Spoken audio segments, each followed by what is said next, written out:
But yeah, it's great. It's great. We've got a bit of interaction. That's lovely. It's great to see people. Thank you so much, everybody, for joining. Yes, thank you, thanks Simon, for for inviting us together. Second dose.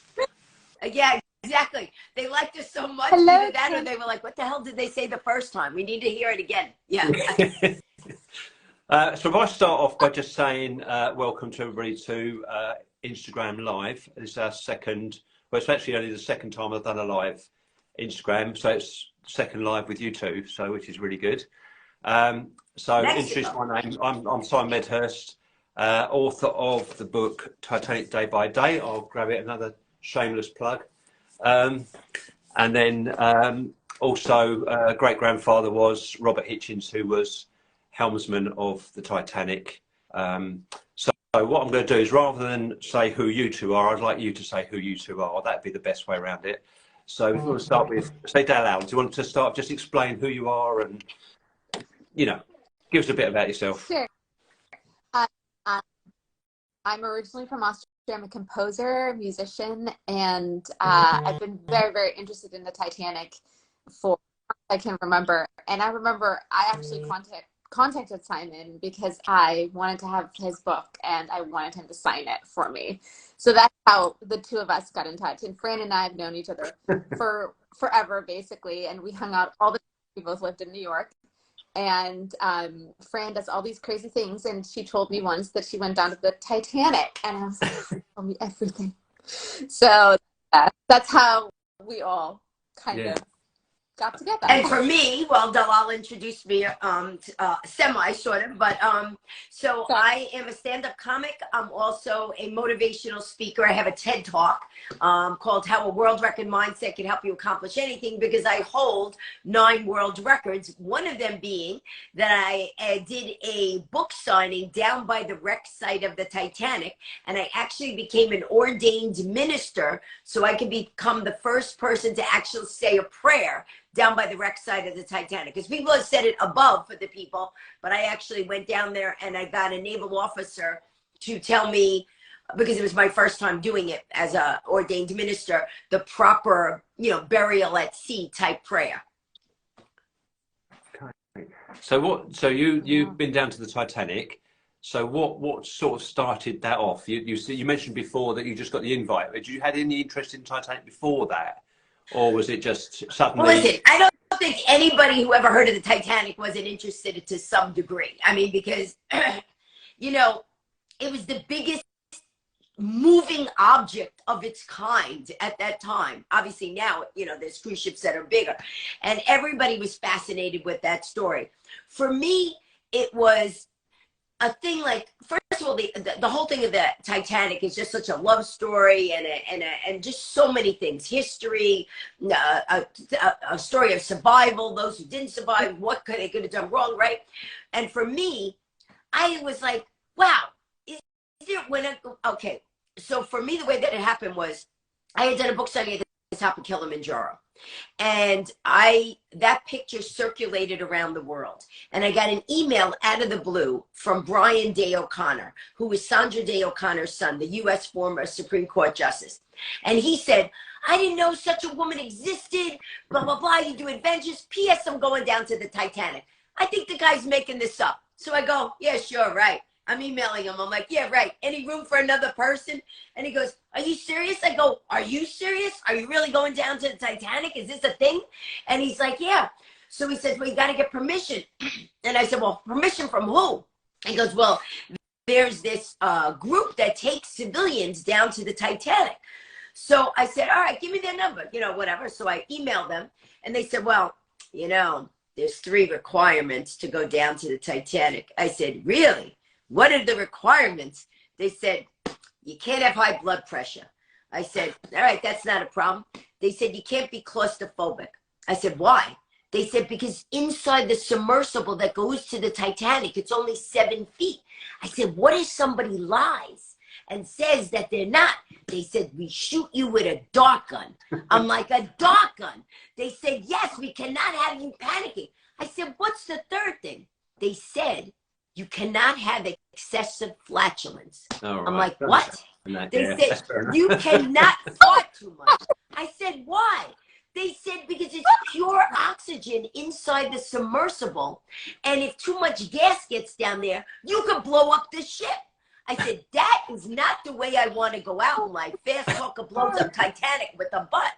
So, of course, I didn't know how much gas was too much gas. So I found that the average person farts 18 times a day. I started counting. When I got to 12, I figured I was okay. And then, no, this is true. And so then I was, unless there's 6 more in my sleep that I don't know about. So I figured I was okay. But there was all these things about going down there that you couldn't wear any Vaseline-based makeup or lipstick because it would actually explode your lips or cause flames to ignite inside the little submersible goes down.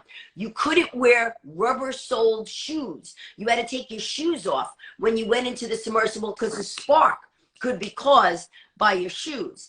It was highly flammable in that submersible that was going down there.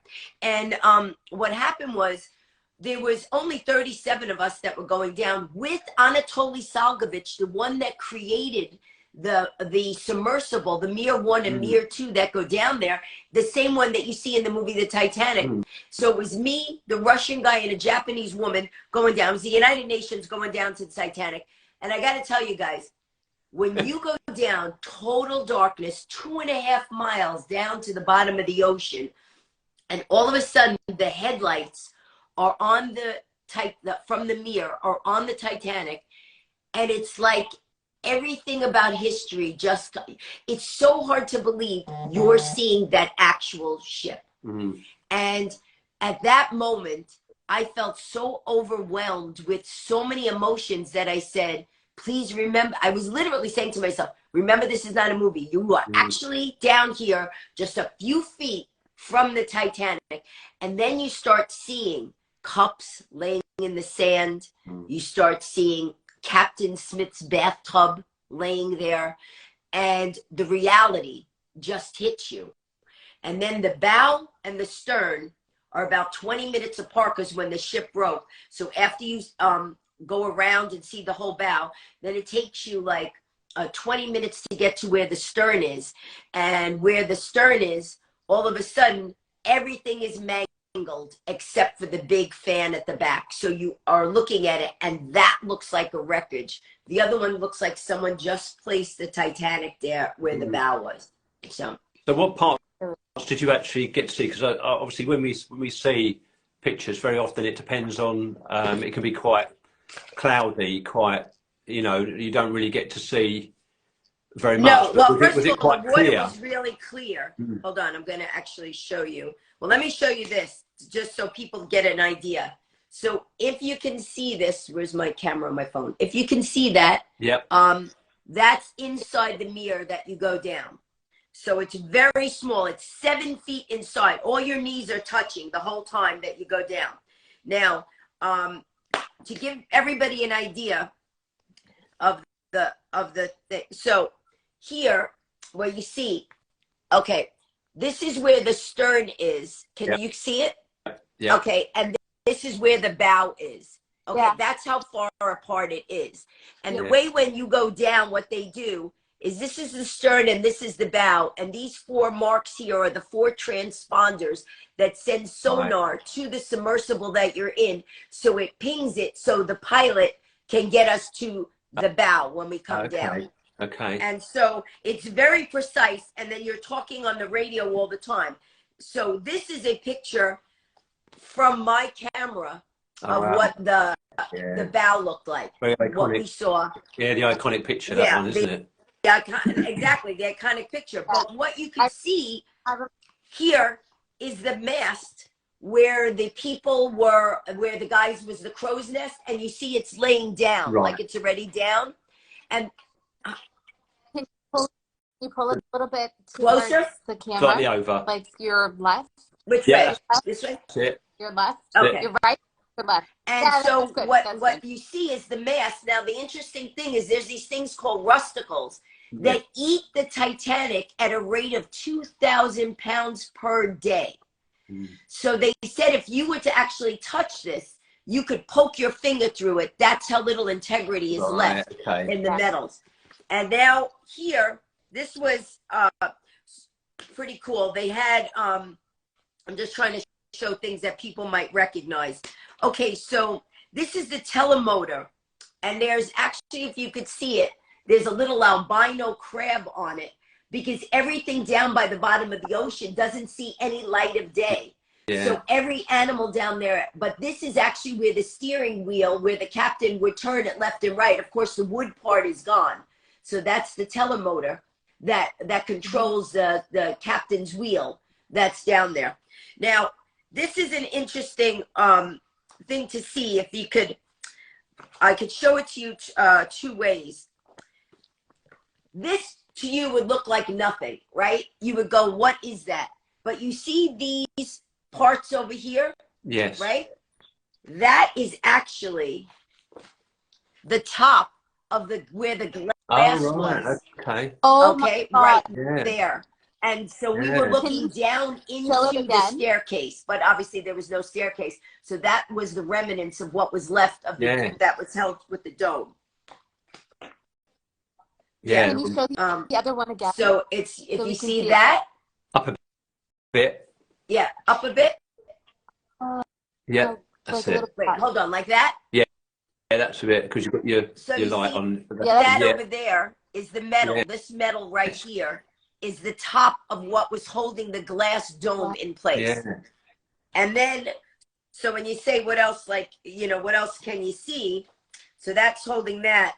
And then here, just so you see underwater, what I'm going to show you is the piping and tub of Captain Smith's cabin. So first of all, this is what the mirror looks like, right? Going in. That's because there's another mirror down there with you. I think this white circle light, let's see if I do this. Does that make it better? Yeah. It's better. Yeah, I'm trying because I think it's the glare on these things. But this, wait, you know what? This is, let me see if this is, you can see the picture of it. I'm see if I get a better picture. Because, okay, here, for example, this is a deck window to the right. Okay, this is a window. Oh, yes. Can you see the window open? Now, you know that's a first class window because it's open. The third class windows had no way of opening because they were underwater. So that's how we know that that was a first class window. Yeah. This is a little hard to see. Let me see if I have a better picture of the tub. But here, this is actually Captain Smith's tub. If you can see, there's white porcelain in the corner. Right. So that's his tub. So what you're seeing is, because a lot of the side was ripped, some of the side was ripped off. And in those instances, you could see through to the room. And that's how we were able to see Captain Smith. But in other parts where the iceberg didn't, you know, break into it, then you're actually just seeing the outside. And here, this is a third class window because this window is closed. So you can see all the barnacles and everything forming on it. This is another example of that window, how you see it's closed and the albino stuff is forming on it. This was a first passenger because you see the window was open and you were able to see in. But wasn't that also the reason why there's a lot of lower deck and third class rooms that were still sort of preserved or frozen in time because none of the open, and the thing exactly Dalal. And the thing with like the top stuff obviously gets all rusted and stuff, but at the time that we went down, Discovery Channel was actually using a robotic to go through to try to get to the Turkish bath, which was kept in pristine condition because nothing really, I mean, obviously there's water in it, but it still had colors, the same colors that it had, you know, that it was there. But the stuff that was more exposed because it was actually open to like all the salt, even though there's salt water in there, did not get where the colors faded. Here, it's interesting. You can see the light at the top here, the light fixture on the right. If you can see it, that's the wiring. You could see that the light fixture came off, but you see all the wiring is still there. And then when Dalal, you were saying about it checking inside to see what it was like. This is the cameras going into the Titanic that obviously we can't fit in with the mirror, going into to take pictures to see what's inside. Oh, this is that picture. That's Captain Smith's bathtub right there. You can see it amongst the pile. That's Captain Smith's bathtub. And then, so that's like an idea of some of this stuff, but the outside, this is the high pressure engine that was 4 stories high. This was where the bow was. So that stayed intact, but you see obviously everything that goes on top of it. And then, let's see, I'll just show you a few more. Okay, so this is how messed up the stern part was. So here, this is all tangled steel when you get to the stern. Everything at the bow looked pretty much, okay, it looks like a ship. In the stern, it's like, what is this? This was the only thing that you could really see. This was the stern port side propeller. Can you see it out of the ground? Yeah, you can see it just back there, yeah.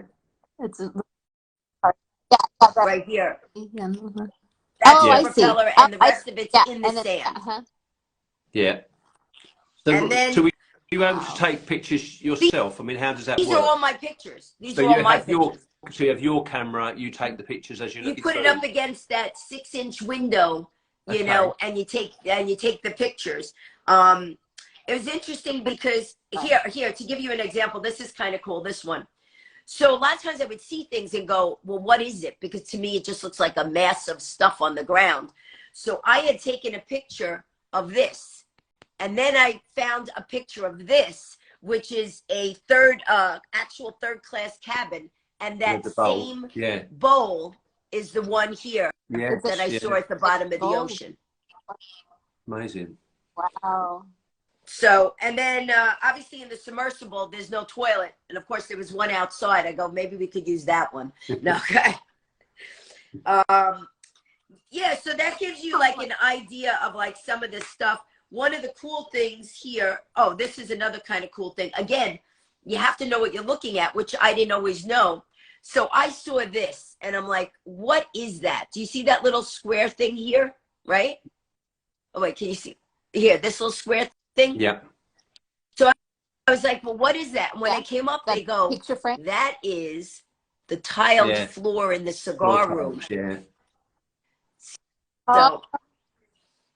So that's the thing, like you're looking at something, you don't know what it is, till someone says, no, that was the floor from the cigar room. And this, the only bad thing is there are pirates down there. So what they do is they take these cages and they sweep them along the bottom and they try to grab whatever is left there. I mean, they're not supposed to be doing that. Right. And so, I mean, Anatoly was so mad. He's going, why do people do this? Try to steal the stuff from the site. Right. Because, but that's the cages where the pirates actually tried to take things like this, like the Titanic cup and things that are down there. Yeah. So potentially there is stuff probably sort of around. So minor stuff, because there's another company called I forgot the name of it, but they're the ones that take all the memorabilia first, try to find out if any family member like yourself claims to it, and then the rest of this stuff goes in that traveling exhibit. Then whatever they didn't take is supposed to be left, you know, like as a grave site down on the floor. You're not supposed to be taking it. Yeah, that's very interesting. But it's interesting you mentioned about the telemeter, because that was where, because I've got the picture like that. Oh wow! Yes. Obviously, Dick Barton went down in 2000, and then I was given this by it's actually John White and from White Star Memories and Marco Toner from the Dutch Titanic Society. Nice. So that was that. But, nice. Because obviously that's where Robert Hichens would have stood. You see. So he was, because he was the helmsman, he would have stood there. So that's where that's where your family member would have been, right? He would have been standing there with he would have been holding the wheel. So you know, you've been down there closer than I could possibly be to where my great grandfather stood. So had I known, I would have given him a salute down there. Yeah, yeah. did your great grandfather leave anything of like personal letters of like, you know, things that he didn't tell the public that he wanted to tell family members and things like that? You've got to remember, I think with the Titanic, no one was really that interested. It was more interesting. Obviously, once the wreck was found, then all of the survivors became superstars overnight. You know, these people that have never had any, not really asked any questions or any interest really, all of a sudden became people that everybody wanted to know. But obviously, Robert died in 1940, so it was before I could know him or anything. But the only thing that there's literally only one. Well, apart from sort of some the odd photos that have been passed down the family, so that's nice. Wow. Yeah. That's probably about 1925, I think, somewhere around that area, when he was quartermaster. So he also there must have been some kind of interest. He did sign, because that's what does it say? Well, it says Robert Hichens, St Peter's Hill, Newland, Cornwall, was where he lived. And he's got the quartermaster steering RMS Titanic in 1912, April the 15th. But he's got it there with the loss of 1,675 lives, but that was probably just purely from. So that's it. So that's his handwriting there. Nice. Wow. So that's there. And the only thing that he actually passed on is this, which I'll try and get it the right way around so you can actually see it the right way up. Is this, which basically is a map of the world, right? Which he took on his travels. So he didn't use it on Titanic, but whenever he went away on his trips, he would have that, and then that was passed to my grandmother, who had passed it to my father, who then passed it to me. So that map has been all around the world. It's been all around the world, China, you name it. It's been everywhere, and that's what Robert used on his journeys, obviously having his meals and whatever he had. Do you know how long he was with the White Star Line? Was he on He was on ships before that. He'd actually been a quartermaster for 7 years. He was a professional quartermaster by the time he got to Titanic. So he was 29 when he came onto Titanic. So he was, and he'd been on boats from birth, I think, because his father was a fisherman in Newland, fishing for mackerel and things like that. So he was straight onto boats, and I think as soon as he was able to get in the Royal Navy Reserves, he was away, and he was with other ships. And it was interesting because I thought, you know, that you'd be on a ship for years, like, you know, you have a job and you just stay on it forever, sort of thing. But he didn't, and I went through to try and find out where he'd been, and it's just he would only be on a ship for 6 months or a few months, then he'd be on another one and then another one. So actually trying to find out before and after, there's just reams of ships that he was on before and reams of ships that he was on afterwards, because he carried on being a quartermaster after Titanic. So it wasn't sort of, he never went on as big a ship as Titanic. So after that, it was more smaller ships, cargo ships, and all sorts of other things as well. But he continued being a quartermaster and second mate and other things. So yeah, so he had quite a long career really when it comes to shipping. Is that common that people go from ship to ship? Is that how it works? I think it was. I think it must have been. Yeah, I think it must have been. Huh. I think so too. A lot of the survivor stories that, oh, sorry. Oh, no, we can't hear you now. Oh, I can't hear anything. Frank? No, we've lost the sound, Fran. We can't hear you. You're back. Oh, there you go. I always say, hey, you know, have someone, I always say to my son, wherever you go, just take pictures of it, because you never know if something like that, like this World Trade Center or whatever, you know, you never know in life what might be a thing that later on becomes important. So I always feel like it's important to document your life and all the things that you do, because you never know later on what might happen. Yeah. I think it's interesting because you're saying that he was on ships before and he was on ships after. I think a lot of the survivor stories that, you know, we hear from the Titanic is like people went back on ships also to work, which I think is just unbelievable. There were some people who treated this like it was like, okay, so this one sinks, so I'm going to the next one. So unbelievable how nonchalant some of these people were acting afterwards. And then there's obviously the crazy stories about Yes. like people like Violet Jessup, or I've just started I'll be back her 1 book minute. again, Sorry. and That's fine. so Yeah, I think Violet Jessup is one of those that you just, the mind boggles. If you've ever, it is, I mean, mind-boggling. especially when you see, what she went through on, getting off the Britannic, it's just shocking, really, if you listen to the story and what actually went on, and what they shouldn't have done about getting off getting off the ship, and should have waited and didn't, and all those sort of things. It's just horrendous. But then to carry on. Yeah, absolutely. But then even before that, just her journey, because she was so young, she was like 24 in the Titanic or something, crazy age, and then before that, like she was on the Olympic too, who then rammed into the Hawk. So she already got off traumatic experience, then hopped on the Titanic. Then it's like the most traumatic experience. Then went on to serve in World War One. All these things, which I think is a sad, journey.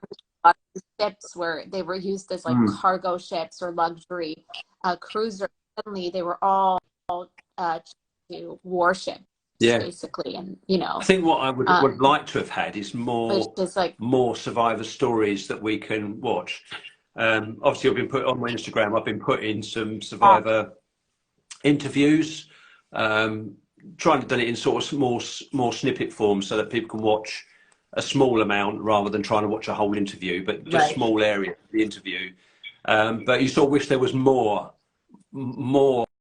people and more done, but it just wasn't done, It's just so weird though, because even though you think about it, I know what you said, that until they found it, but you would think just out of curiosity they would go, what is it like, to be on the ship? I mean, nobody was curious enough to know what it felt like to survive a ship that huge. Like, how was there no diaries were found with people's stories of it?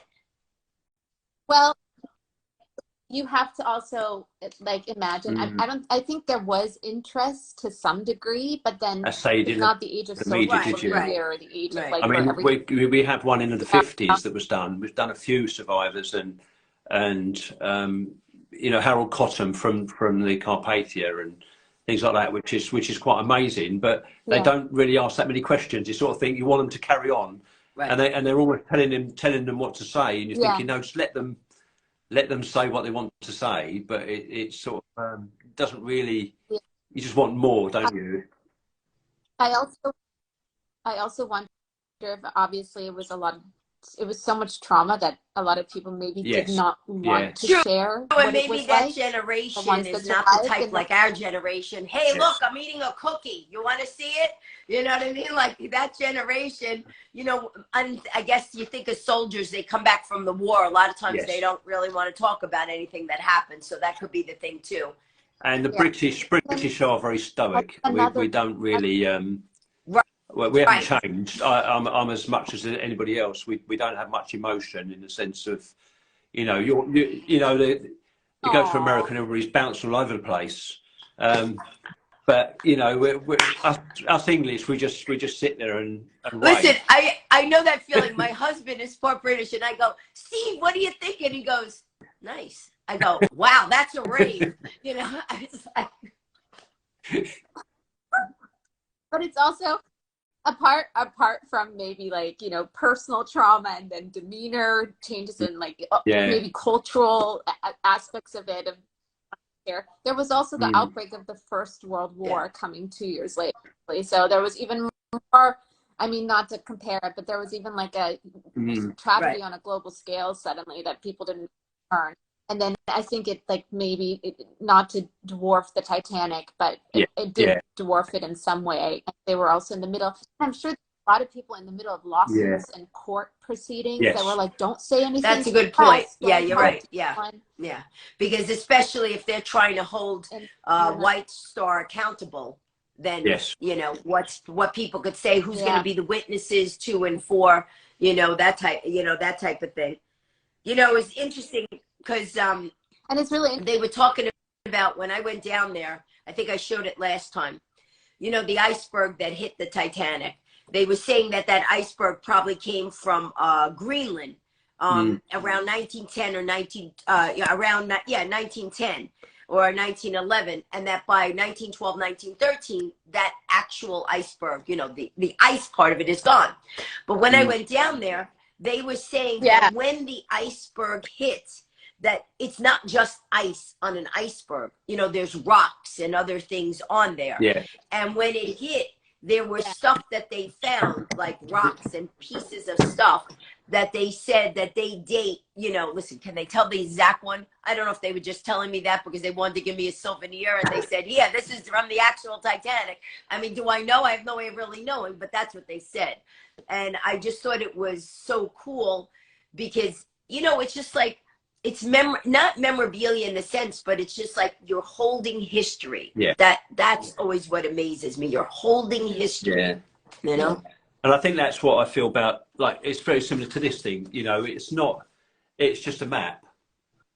You know, but it's who owned it and where it went. That's it. Yeah. And I have to admit, I would have preferred to have something more handy than a big tray. But having said that, you know, it's something that you pass on, hopefully. Hopefully that my children won't want to get rid of it all but they'll carry it on. But that's, you know, that's what you want, isn't it? For the story to continue and carry on. Yeah, for sure.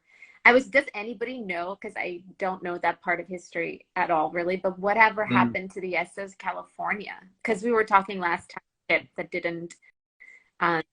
not really take the Mayday of the Titanic into consideration and kind of like steaming. I think because they were saying somebody was asleep on the SS California that would have been the person to pass on to the captain or something. I don't know what happened, but did they ever get put before court, or was there proceedings? Does anybody know what? I know that it sank in the First World War. It was struck down, I think, by Germany, but before that, I think with the, like we've said before about, you know, the fact that they were shut off at midnight, you know, I think it's a miracle really that the Carpathia even picked up. Yeah, because he was on his way out. You know, it wasn't. You know, it was only just by just that one split second of hearing something and then carrying on to find out what was going on, because otherwise nobody would have known anything again. You know, apart from having the Marconi, you know, information to have. Right. You know.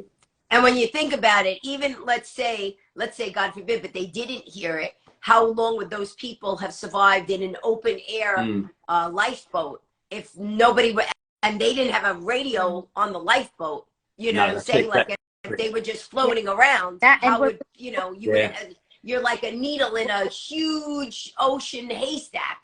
How would they have been found? And the fact that they knew how many to pick up as well, you know, that none were missed, because it would have been easy to think, oh, we've got all the lifeboats, there isn't any more. Right. But you know, they managed to get all the lifeboats that were there and had them all survive, because they would have been spread out over a huge difference overnight. You know, Robert went in a lifeboat at 1 o'clock in the morning and was picked up around about 8 o'clock in the morning.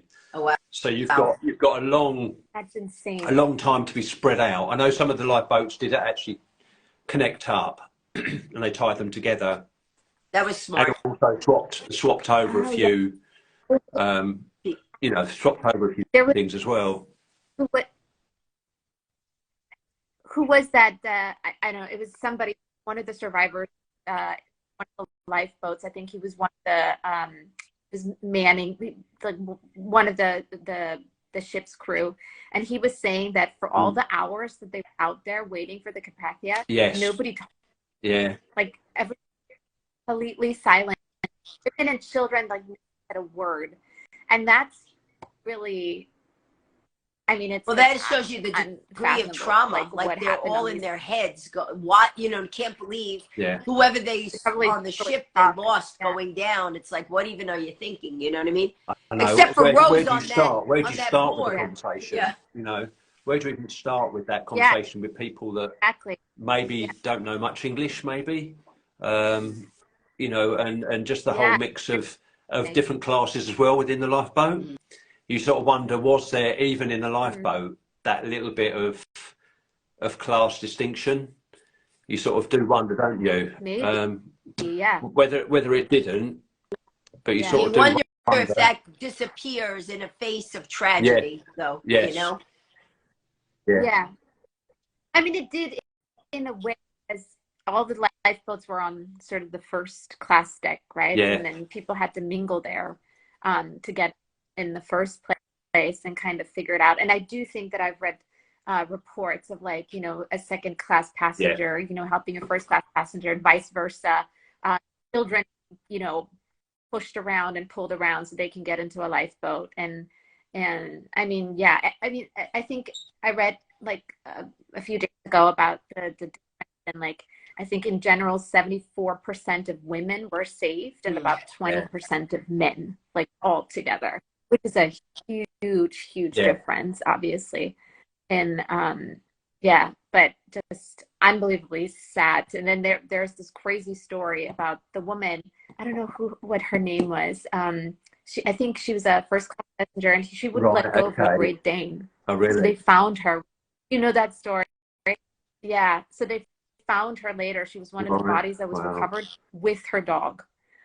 That's like how I think it's. Well, you know, somebody just wrote in shock. Yeah, I mean, see that. Because when you're in shock, you don't know what you do. I mean, I've been held up at gunpoint a couple of times. I did crazy things. I actually smacked the gunman's hand, and I'm like, why would I smack the guy with the gun?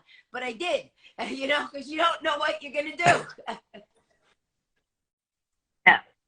Yeah, the shock, and also, I also wonder about the people in the boiler rooms, because the electricity went a long time, which means that they kind of kept shuffling the coal, that they kind of. You know, when you think there were people that were willing, you know, so they knew that they wouldn't get out.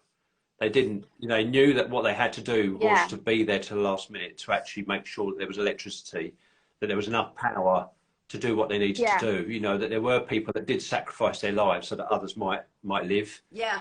You There's know, always people like that. You know. I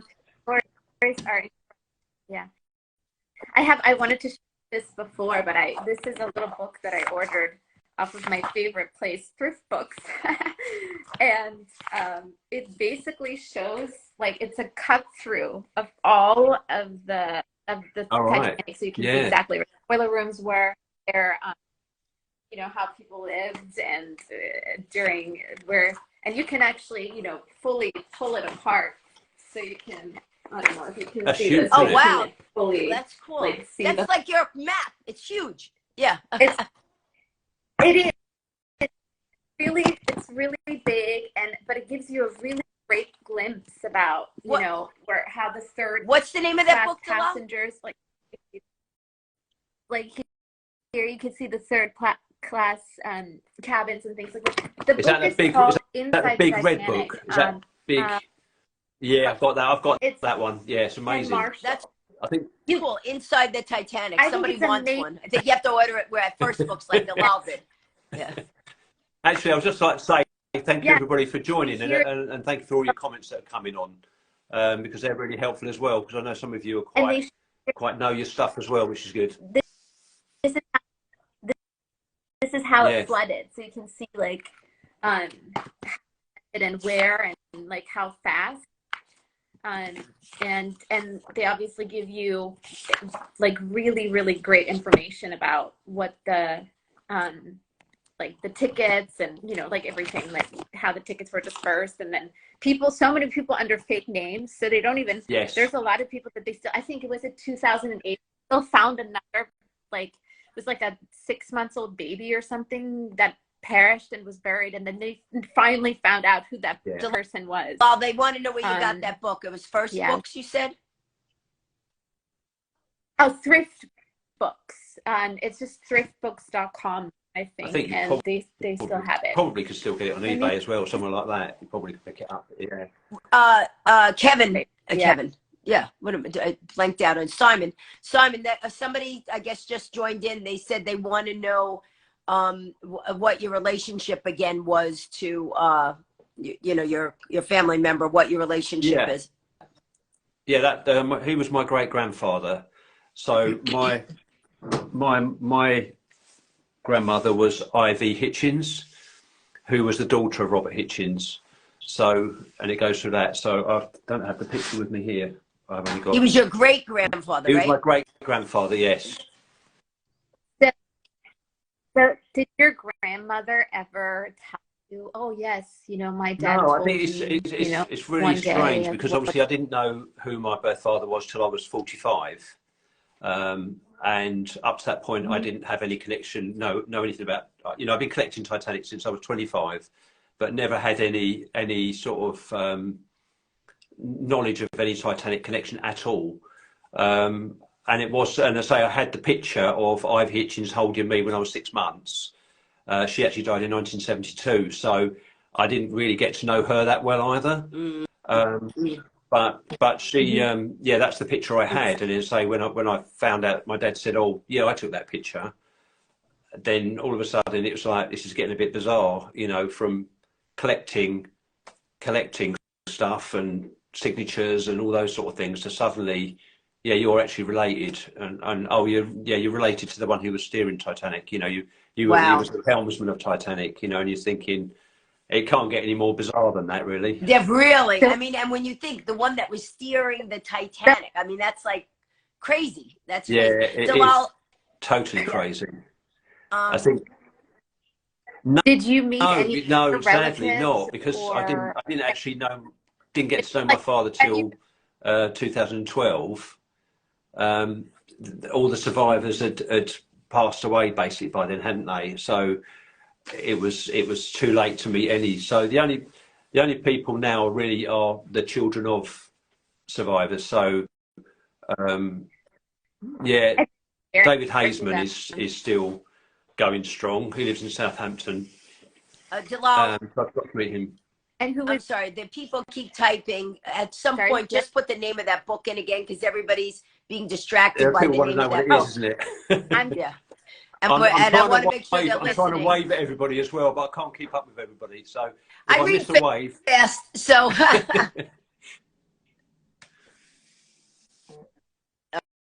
I'm gonna Okay. do I that think we right had now. Titanic life belts on Already came on a wrote. little while ago, and again he does replica life jackets. who does replica so- life jackets? It's Titanic. I think he's like Titanic life belts. I'm trying to go back and see if I can find him. I can't. If he's still on here, give yourself a shout out, because But what do you mean he does life belts? Like he makes them for people to he buy? makes them. Yeah, he makes them exactly as they were made The originally. life jackets, you mean? Yeah, sorry, life jackets. Yeah, so he Okay. does the life jackets complete. Because I was trying to replicas. figure out what a life belt No, was. Okay, That's, life jackets. that's me Yeah, saying okay. it. That's me saying it wrong. That's a British But thing. Yeah. but he does amazing job. He's over in the US, so he's a bit far for me to get hold of one. But one day maybe I'll get. That would be hold of actually wow. kind of cool to have. one. Yes, Yeah. because I he's would- using exactly Yeah, the same print. So he's got exactly. So they look exactly the same, and they are amazing. And is it So I'd like to give him a made of shout the out. same thing as it was back then? I think so. He uses a cork. Yeah, he uses cork inside and. So and don't that sort use of it thing. if So- you're in a boat. for No, I wouldn't example. Yeah. Okay. use it. It's a bit like me. See, I collect things that can be used Cork? when Yeah. like things like this. What is So that? Oh, that was the same as was used by Father Brown. Is that a camera? That's a camera. Yeah.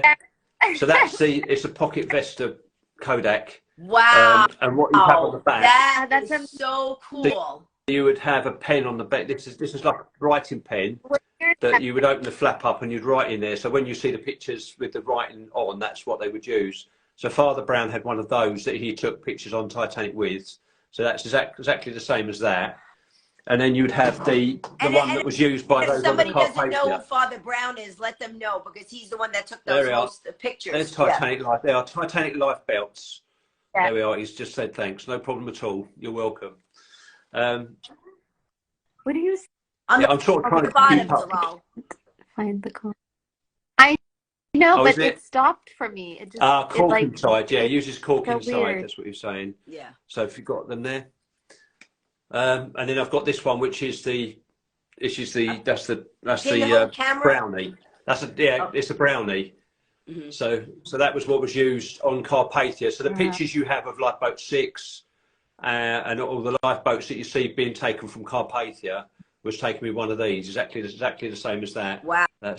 Nice. That's a. It's to think of some amazing pictures. Paper article. Like they had the pictures, and then they wrote no lives lost on Titanic. Do you remember that? That circulated all over. It was like, I don't want to say newspaper names, but it was like big newspapers all over the world. They were saying like nobody. There was even one newspaper, I think it was a Canadian one, if not, like, somebody correct me if it wasn't, but I think there was a Canadian newspaper that wrote the Titanic is actually crawling towards New York. Okay, it's just lost. You know what? I think this is the problem with a lot of media anyway, because they want to be the first to press, so they print it whether they know the information or not. So they just write, oh yeah, oh, we have a picture of 3 people, so everybody's good. Yeah, okay, yeah. Yeah. But it must have been crazy for the people who had relatives. How nervous to not know if your relative is one that made it or not. How irresponsible. Well, I got to tell you, when we were on the Keldysh, the Keldysh to go out to where the Titanic was, we had no way, and this is modern day, we had no way of being able to get messages like back to our husband or anything. The only way you could do is you could go to the captain and ask them if they could send a message through their board that would get to another board. So like Steve would get a message like 4 days later. So and it was so crazy that even though I had a cell phone, you couldn't call. They didn't have a satellite out there like the Starlink or something that could go anywhere in the world. They didn't have that then. And I was like, wow, here I am modern day and I still can't communicate with him. So imagine them. Do you know what I'm saying? I mean, I was ready to get like a bird and just send it, like a carrier pigeon. Okay, what do you need? Here, take this little message to Steve. Tell him I'm okay. It's like... The story of the Titanic got me interested in Morse code for like a year. I totally immersed myself, and I'm really bad at it now. But it's such a genius invention, and I think it could have. I think it's like really genius. And once you know your way around it, it's actually super fast. I think with the Morse code, I think I went somewhere. I did put it on one of my posts a little while way back. But you can't help but do something with it. If it's there, you're going to look up SOS and you're going to type in SOS, which is exactly what I did. You're just going to, aren't you? And it's just and to actually learn. You actually manage to get through the whole alphabet. Did you on that? Someone asked about the logo of the Titanic. This is the hats they were giving us when we went down as part of the passengers. Yeah.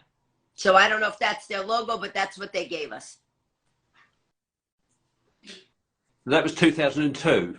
2005. 2005. No, wait a minute. Right. Okay. 2005. Yeah. So I'm looking at it back to front. Oh yeah. Yeah, and then Amazing. Well, up there, well, where is it? It's that record up there. Book signing, yeah. The 12,465 feet below the sea level is where I did the book signing at the top of bottom of at the Titanic. Yeah, because I did a book signing there too. Yeah. So this guy here, this is actually pretty cool. This guy here that I'm going to show you a picture of is this guy Ralph White. He was the guy that was with Bob Ballard when he discovered the Titanic in 1985. So that was Ralph. That was Ralph White. Well, that's nice because I've been in contact with his sister because he died unfortunately shortly after we did our journey. Because Ralph. they had a book, didn't they? They did like a booklet type thing with all his pictures and that in, which... Yeah, and he was the first one to ever take any pictures of the wreckage of the Titanic. And he was the one that Cameron hired to create this lighting system called the Medusa, which was lowered down. So when Cameron was shooting, Ralph's white lighting system lit up the Titanic so they could, you know, shoot, you know, the footage there. I know last time, Simon, we were very briefly talking about movies that were, you know, based on the Titanic. Has any the Deborah Gibson movie from like I think it was a silent film. Deborah Gibson survived the Titanic, and she was one of the first people. Did anyone? I've not seen it, but that's the film that was done by her. Or somebody did it about her. It was based on her survival. No. I think it's what is Titanic porn? What is somebody writing? That's Titanic porn? Yeah, I think that one's got a bit of a problem. So I think we'll we'll just remove that one. Okay. I'm in control. Dalal's talking about what? And then somebody writes that. I'm like, what? Yeah, that one sort of disappeared. We'll lose that one. Okay. But yeah, no, it's great, really, actually, because I'm seeing names pop up, and I know who they are. Some of them. Trouble is because with Instagram, your name comes up with all sorts of different names, so it's not like the person, if that makes sense. Same as mine is like Titanic memorabilia. They want to know if you own a model of the Titanic, either of you. I don't. I do a few. I don't. A few. What is that? Like 50? What do you have? Like a pool filled with Titanic boats? Like no, I'll be honest. I did the Hitachi. I think it's the Hitachi one, which is the self build. You got a magazine each week, and then you had a little tiny part, and if you had to build it over months. But I didn't do that. I bought the whole kit. Someone obviously bought it all, but decided they couldn't build it. So Muggins decided he'd try and build it, which he did, but it took me years to make. Wow.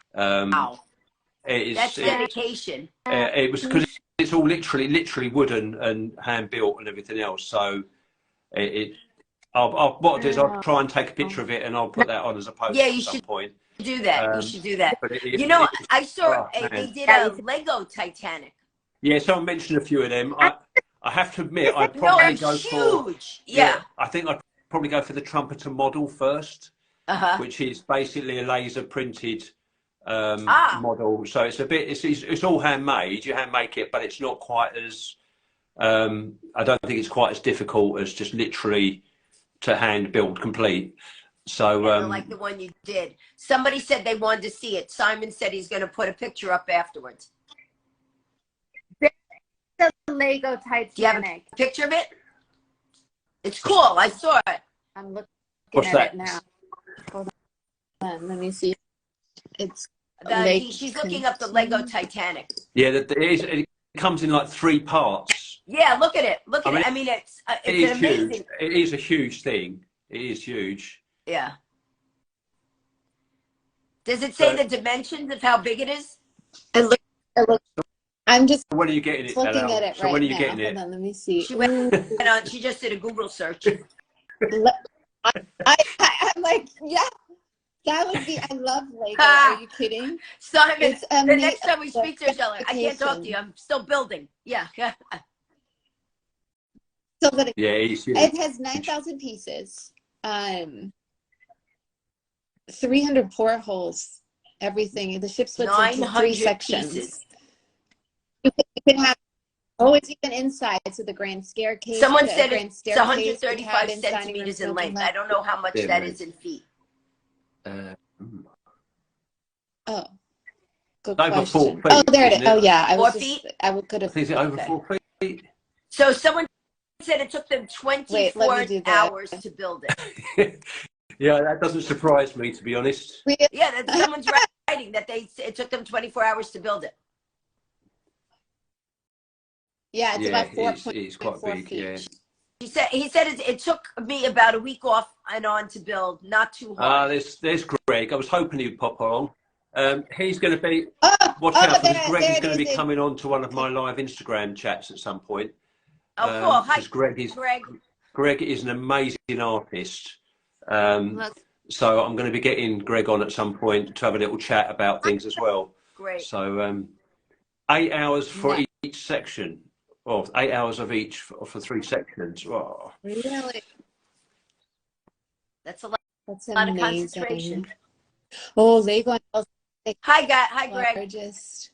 There it is. Oh, I was in New York City a couple days ago, and I was talking to my friend Jeff, and I was saying like, oh, the Titanic, and like we started talking, and he said, have you ever been to the Jane Hotel? And I said, no, what is that? And he said, that's where all the Titanic survivors were put under for the hotel, and you can still see. I have not, unfortunately, had the opportunity to go see it, but the Jane. It's called the Jane Hotel. You keep breaking up. In New York. Yeah, what is really? I have bad in the Jane Hotel, Jane? New York City. Yeah, like Jane. Okay. Like Tarzan and Jane. Oh wow, we got someone from the Netherlands. How are you? We had someone from Mexico before. Very cool. So if either of you two heard of the Titanic Memorial Lighthouse in is that Manhattan. The one that's in St. John's? It's in Manhattan. Yeah, it's I thought it was in St. John's. Okay. What happened? South Street near Seaport, South Street Seaport Museum. Yeah, no, I haven't heard of that. When did they build it? Of that? Because that is something that I'm quite heavily involved in, actually, to get it restored. It's basically a lighthouse that was I think it was Margaret Brown, Molly Brown. She collected money for this to be built. So it's a memorial lighthouse to the Titanic survivors. It's right in the middle of Manhattan there. So interesting. It's Seaport. Really? It's right next to the South Street Museum. Seaport. Yeah. Yeah, and you'll see it there. It's got like it's a lighthouse that had a time ball on top, which would go up and come down. So Simon, do you have any plans on going? Because if you are, then we should all come. I'm involved with Adrian Sucker, who's an amazing man who's just taken this to heart. To actually get this Titanic Memorial Lighthouse back to square one again and get it restored. And so we've sort of been helping and working on that. So I think keep your eyes open for that as well. You should do a book signing there, Simon. And then that would attract the press there to let people know about the Titanic. And then we could come and talk about things, because people like meeting people who have a connection to something they're interested in. And you have the book. I have my stories. Dalal has her history and her love for it. I mean, if we could do a grand opening. What? I'll just come see you guys, because I'd be so excited. I'm planning a whole press thing I have to admit, it is one of my. I think if I'm going to get anywhere, that's where I'd like to get. I'd like to get along to New York and get along to Manhattan and see that. Yeah. I have to. I mean, Fran, I have to excuse myself for 1 minute again. Sorry. There's something baking that I was making for my husband, and I hear the things going off, and I don't want a fire in the back. Okay. So we probably have. Which brings me to like the menu on the Titanic, because I was looking at like the different classes and they all have really good food. I'm just gonna say this, like I know any of I think that sometimes when you because it's really good. Can I come and sign my art with you guys? If I come over, I'll let you know, Greg, and you'll be straight there. That would be I think one day. It's just a little bit of a distance from Chelmsford in Essex. Oh, it's not that far. I'll be honest. This is going to be there. my confession time. I've only actually had a passport for about a year, so perfect opportunity to come see me. I would love to come over. It would be fantastic to come over and see all you guys. That would be brilliant. That would be So great. that is going to be one of my aims, definitely, to get over and see you. Now, what I don't know is how much time we've got left on the Instagram Live, because I think we've now gone for the hour. Well, it's 2:31, and it's an hour on the Instagram, and we started at like around 1:35. Yeah, so we haven't got very long, so I don't know whether it will cut off or whether it will. Maybe there. Yeah. Any questions you guys have for any of us? Last minute questions. If anybody's got anything they would like to ask before we might end up doing this again, and I might have to do a bit of part 3. I reckon we're having such a wide of time. Part 3. Hey, I found out one thing that was kind of cool that you guys might have known. Did you know that the Titanic interior was based on the Ritz Hotel? Yes, I think one of the rooms. Yeah. I feel. Yeah. What you need to do, Fran, is you need to get a decent book on it. There's one for sale. You can get these. It's a really good book. Do you know who wrote it? I mean, do you think I might be able to get it signed? I'm getting your book, Simon. I'm getting your book. I know. Don't feel pressured. I don't feel pressured. I feel I want to get your book. It's a great book. It's really interesting because it really shows you the people day and like what happened after to these people in a way, right? Well, where do I get your book? Amazon. Let people know where to get your book. Yeah, you can get it on Amazon. I think you can get it on most bookstores. You know, really, if you go online. Can I get it autographed? Do you have a website where I could buy it from your website so I could get it autographed? I think you just come straight to me. If anybody wants to message me, I can do a signed copy. I haven't actually got that many myself. So, because they're mainly with the publishers who put them out to Amazon and that sort of thing. Yeah, I know. Yeah, I know. When I have a book, same thing. Yeah. But yeah, no, it's. I think, like Dalal said, it is for me. It was my mission with the book was to talk about people. You know, so that you're actually. So when you read day by day, they're not huge. It's not huge, but it just allows people to get a taste of what it might have been like on a lifeboat. Right. You know, what it might have been like to have been on board, because they talk about really experiences that they had. So, you know, not you know, that sort of idea, really. And also the little quotes that come in, like what people have said about it, and there's really profound, like really, it's a different take on the Titanic. Yeah, that I read. It took me 7 years to do it. Super cool. So yeah, I believe it. Unbelievable. So much. But it's I think someone mentioned about the artifacts. I think nobody takes anything from the Titanic itself. I think that's the important thing, that any artifacts are taken from the debris field. Yes. So someone mentioned about it, and you know, so no one goes into Titanic, starts taking stuff out.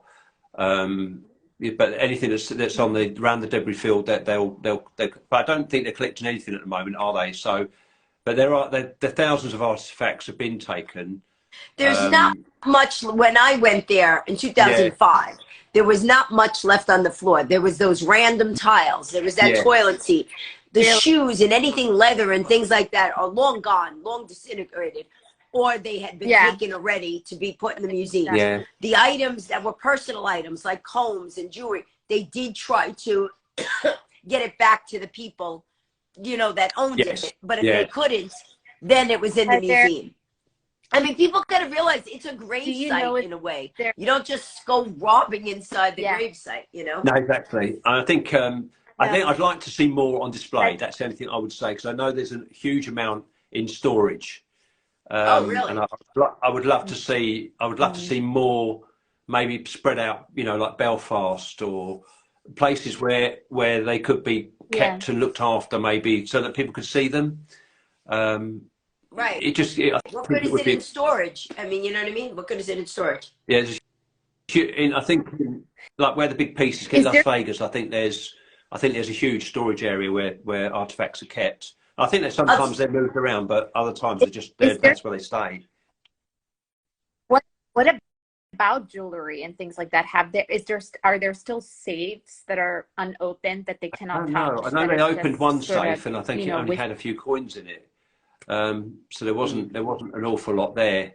I mean, there will be things inside Titanic, won't there? We know that there will be things there hidden away where people weren't able to take their possessions, and the jewelry and the things that would, you know. Was it Russell? Yes. That lady, Edith Russell, was that her name? She was a survivor, and she was talking about how she locked all of her trunks, and she said, yeah, I know. I thought amazing, and that wouldn't. She wouldn't be the only one either, would she? Do you know what I mean? That's just one person. Oh no. I read about a lot of people that would like lock all of their belongings because they thought they were just going to go outside, and then after they figured out what was wrong, they will just go inside again, or they'll be on the lifeboats and then they'll come back or something until they fix whatever needs fixing. I mean, which is probably good that they thought in that way, because otherwise they would have probably panicked right away if they knew what was going on immediately. Nobody really wanted to go on. I think with Lifeboat 6, Robert Hichens wasn't involved in the loading of the lifeboat. I think that's very important, because some people think, oh, well, why didn't Robert have more people in his lifeboat? He wasn't involved in the loading of the lifeboat. That would have been Lightoller for that side, and it would have been Murdoch for the other side. So they were the ones that were in control of who was going on. People didn't want to go. So many people didn't want to go. Nobody wants to go. Why would you go on a cold evening out, you know, and when you could be nice and warm inside, you know? Yeah. I thought about it myself, because I'm like, if the boat is not obvious, like listing, or, you know, like if there's nothing like major happening with the boat, and I'm looking like all the dark and there's a tiny lifeboat and I don't know what's happening out in the sea, I don't know if I would have been like super excited to leave the boat. Yeah, I mean, I think for me, I would have said, if I get on that boat, nothing doesn't matter. You're gonna get me back up here. I just want to make sure I could come back, just in case. Yeah. Usually, like, can I talk to anybody in charge? You know, where is the captain? What the hell's happening here, right? Usually you look at the people the staff and the crew of like how they behave. Like when I'm on a plane and there's turbulence, I look at the crew of like if they're nervous. Have a little look to see what's going on. But you do wonder, and you do wonder, because they didn't do lifeboat drills or anything. You just wonder how many of the crew just didn't have a clue. Just didn't have a clue. Yeah. You know, because we know people would have been sent back to their rooms. No, it's fine. Just go back to your room. It's fine. Well, it's good. You know, well, two things. Okay, sorry. This also, sorry to interrupt you now, but this also happened with the cruise ship that sank in Italy. Right. Remember that? That was what, I don't know which cruise liner that was. Maybe somebody in the comments knows, but it was that big thing, and off the coast of like some islands in Italy, they sank, and it was 1.5 hours. But I watched that whole, because people were filming. This was like 2009 or like somewhere. But there's a whole documentary on it, and there were crew members who were saying, like, just go back inside the rooms. There's nothing wrong. Thank you. Hug goodbye. Concordia. Hugo. Thanks, Greg. Yes. Thank you so much. There is a great documentary on it that you can just watch on YouTube.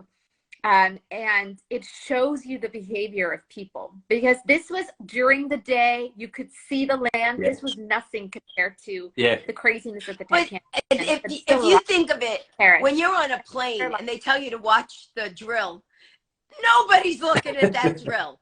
But if something happens, you know, everybody would go, where's that door? I'll get that door. Nobody's watching. These people.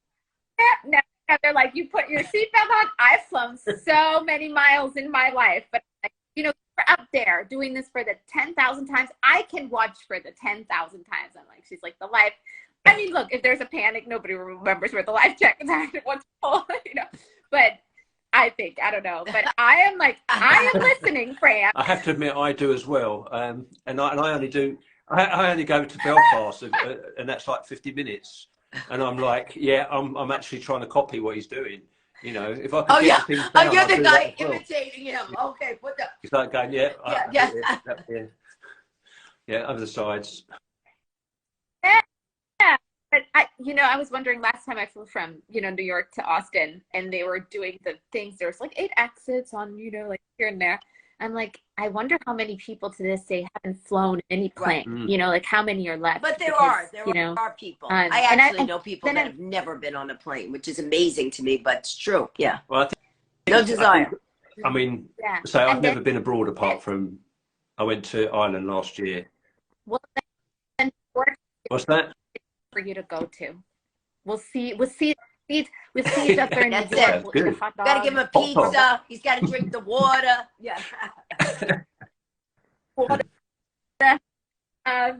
But yeah, I was thinking about the Titanic, and then I was thinking, how they would have done the drills for the passengers. Would they have gone through like? You wonder, Would don't it you? be per class, and like they all have to gather? Like, look, if anything happens, here's your life vest is under your seat, and then I don't know how these drills would work back then. The only thing I is don't it know. did change history because from that boat on, they did do life drills. Yeah. Yeah.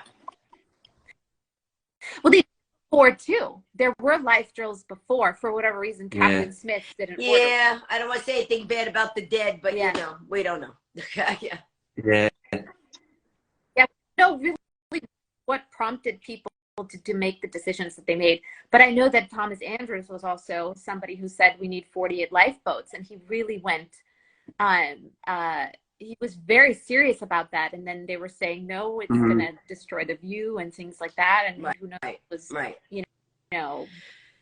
just hindsight, as they always say, hindsight's always 20/20, but that's the problem. So, but okay, what we'll do is I think we should wrap it up. Yeah. Not that What I want to know is people, what sort of things are you up to at the moment, Adele? What you involved in at the moment? I just released a new piano single called Every Ending is a New Beginning, and you can listen to it on Spotify or Amazon or Spotify or Apple Music. Just try to, and it's if you follow me on Instagram, I usually post the links and where to buy it, and then I'm working on my album and a few great movies that I'm super excited watch this about. space Animation. Definitely. Fran, what are you up to at the moment? Are you got I some just got speaking back engagements? from doing I just got back from doing 7 shows, like all over. I was in Trenton, I was in Philly, I was in California, and I'm sorry, doing my stand-up shows. Thank you. Yeah. Do my stand-up shows and my one-woman show, Love, Laughter, and Light. So I'm always, looking for different places to do that show, and I have other places that I'll be doing it. My website, francapo.com, usually has where I'm doing my shows, and right now I'm working on my 24th book. Wow. And people, if they like motivation and humorous talks, if you go to my website, francapo.com, you could see my TED Talk there, and it's got part of me talking about the Titanic on that also. And what was the other thing? So my 24th book is actually not a biography, but it's all funny stories of things that happened in my life. Like when I played a prank on Martha Stewart, the day that I saved a worm, me smacking a mugger when he had a gun to my face, all different funny stories about things that have happened in my life. So people can laugh about them. It's the stories from a lot of them. I can't tell all my stories in 1 hour in my one-woman show. So these are the other stories that I can't tell on the stage. Yeah. That's it. Not that I can't tell. I don't have enough time. Even a fast talker doesn't have enough time. Now, how many words per minute? How many words per minute? 603.32 words per minute. 11 words a second is what 11 words a second is what I was clocked at. These are my world records. What I want to know is, did you have to practice for that? Can you still do it? Or is it something that you could do but not quite as fast now? Or is it? Okay, so there is world record speed and there is performance speed. You could actually go look at the Discovery Channel. You'll see me breaking the world's record. I broke it on the Larry King Live show. Yes, I could still do it at that speed. I will give you a sample. I do this thing. Okay, I'm going to give you a sample of world record speed. and then I'll end with doing my performance 3 Little Pig stories. So world record speed is like this. It's the 91st Psalm from the Bible. So it goes, all right, I'm going to do it slow once, fast twice. He that dwelleth in the secret place of the Most High shall abide under the shadow of the Almighty. I will say of my Lord, he's my refuge and my fortress, my God, in him will I trust. Okay, now I'm going to do it twice fast. He that dwells in the secret place of the Most High shall abide under the shadow of the Almighty. Say, my Lord is my refuge and my fortress, my God, in him will I trust. He that dwells in the secret place of the Most High shall abide under the shadow of the Almighty. Say, my Lord is my refuge and my fortress, my God, in him will I trust. So if you take those words, slow it down, they usually have an Olympic timer timing to the 100th of a second, and a speech analyst analyze every single syllable. And now this is performance speed. I do a thing called Evelyn Wood reading her kids a bedtime story. So it goes like this. Okay, kids, mommy's going to read you the 3 Little Pigs. What time that 3 little pigs? One little pig likes to sing, the second little pig likes to dance, the third little pig likes to sit and think. Then a big wolf came. Little pig, let me in. Not by chin, huffy puff, bust stuffy puff. Listen, next big house. Little pig, let me in. Not by chin, stuffy puff. The third big house. Little pig, let me in. Not by chin, stuffy puff. We got somebody to climb down the chimney. Big sat about of boiling water, the wolf and the wolf soup. Tomorrow, war and peace. Thank you.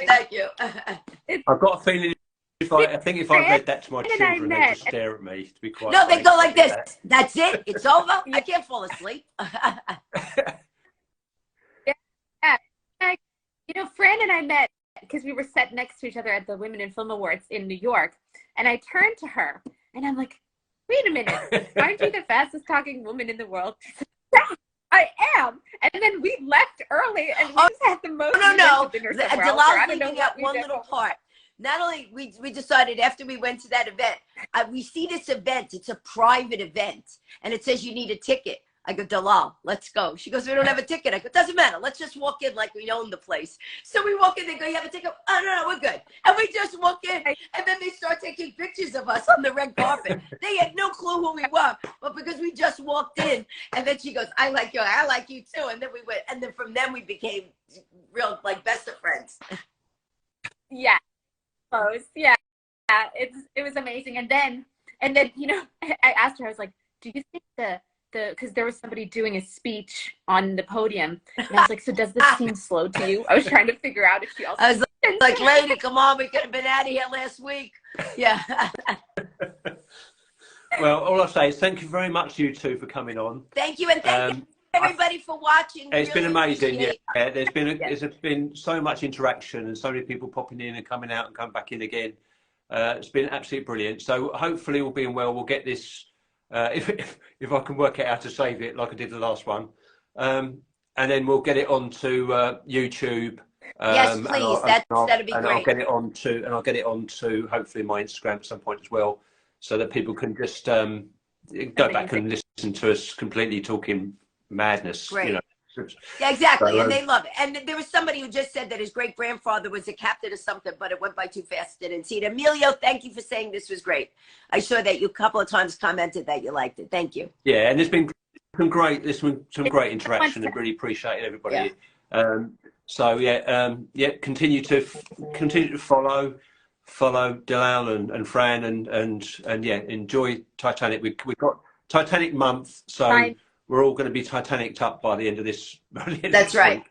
So that's it. We'll all have Lego Titanics in our pool. Yeah. Next time we talk, I'm telling you, this is what I'm going to show you. We'll catch up. Maybe we'll leave it a little time, and then we'll come and catch up and do a number 3 some point. And have another little chat about some things. That'd be brilliant. Take care, guys. But thank you very much for everything, and take care, everybody. You too. Bye bye, Take everybody. care. Bye. Bye. Bye, everybody.